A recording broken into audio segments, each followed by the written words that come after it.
Hi everyone, I'm Mario Boido, and today I want to take you right into the core of the PHET, the Phenomenology of the Human Experience of Time. In my previous video, I argued that the hard problem dissolves once we understand consciousness not as a mysterious inner light, but as a temporal process, a way living beings integrate past, present, and future into a single field of experience. Today, I want to take you deeper.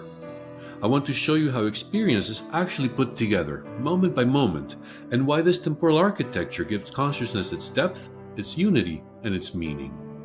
This is the video where the PHET really begins to show its full force. Let's start with something simple but radical. Experience is not made of things. Experience is made of time. Everything you perceive, a color, a sound, a memory, a thought, arrives already shaped by memory, structured past experience across multiple timescales, attention, the present integration point where those timescales converge, and anticipation, a structured horizon of possible futures also across multiple timescales. This isn't a philosophical add-on. It's the basic structure that makes consciousness possible. If consciousness were just a series of isolated moments, there would be no continuity, no identity, no world, no I. You wouldn't experience a melody, understand a sentence, or recognize a feeling. You would just blink in and out of existence. Instead, you live in a temporal field, a dynamic unfolding where the present is thick with memory and oriented toward possible futures. That's what we're going to explore.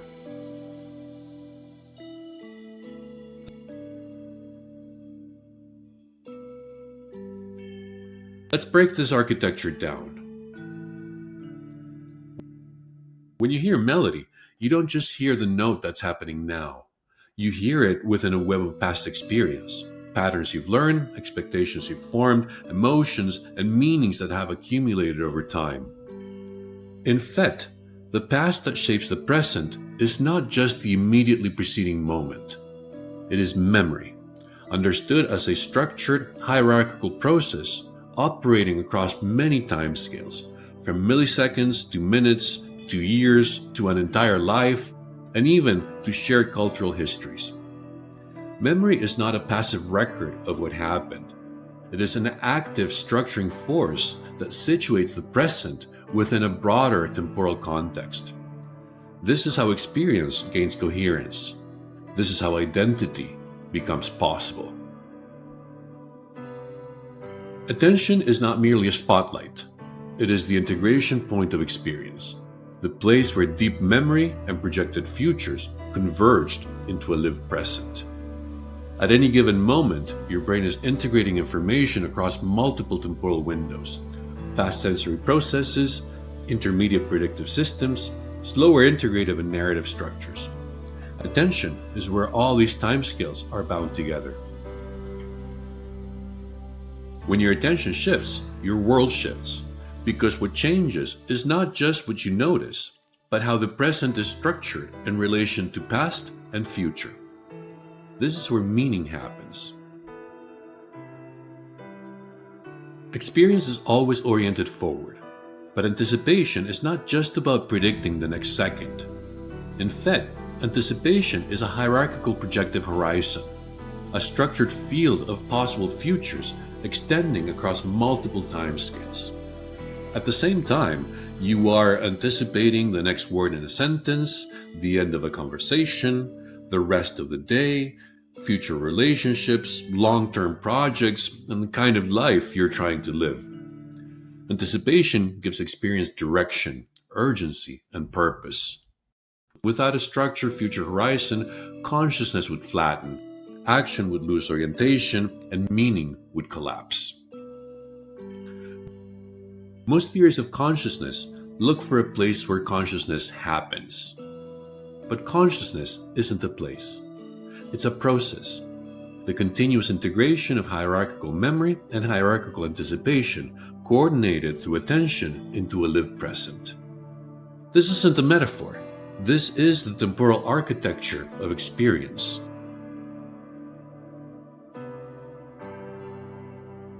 There's a common way of imagining early life where simple organisms react only to whatever is happening right now, and consciousness emerges later once brains become complex. But that picture doesn't hold. There has never been a form of life that exists in a pure, isolated present. Life is always an ongoing negotiation with time, shaped by what came before and oriented toward what comes next. As soon as you have a living system, you have memory shaping behavior, you have present activity organized around relevance, and some form of anticipatory orientation. In other words, life already involves temporal integration. Evolution doesn't create consciousness from non-conscious matter. It deepens consciousness by enriching the temporal field. As organisms become more complex, memory becomes richer and more layered, the present becomes more flexible, and anticipation stretches further forward. What changes isn't whether there is consciousness, but how deep the temporal world becomes.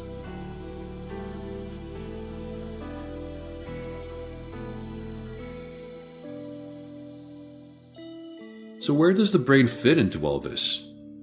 Not as the producer of consciousness, but as the organ of temporal integration. Neuroscience shows that the brain is organized hierarchically. Fast sensory processing, intermediate predictive systems, slower integrative networks, and even slower autobiographical and narrative structures. Each level integrates over a different time scale. Your experience isn't happening in one part of the brain. It emerges from the coordination of many temporal windows at once. This hierarchy gives the temporal field its shape: immediacy from fast circuits, continuity from mid-level systems, identity and meaning from the slowest layers. Consciousness is not located somewhere. It emerges from the relationship among these timescales. Again, experience is time organized biologically.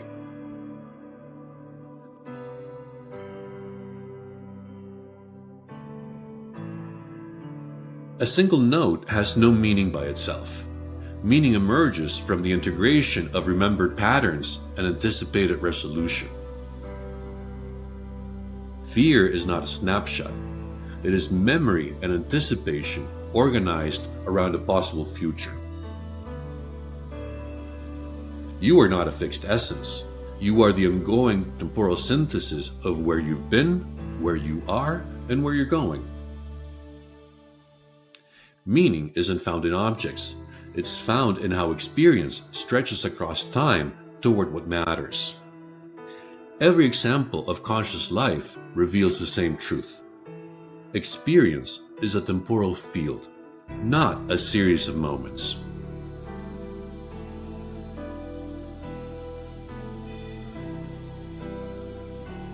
Once we understand the temporal architecture of experience, the hard problem dissolves, the unity of consciousness becomes intelligible, the physical versus mental divide collapses, AI consciousness looks very different, identity becomes relational, knowledge becomes relational, and the subject-object split begins to fade.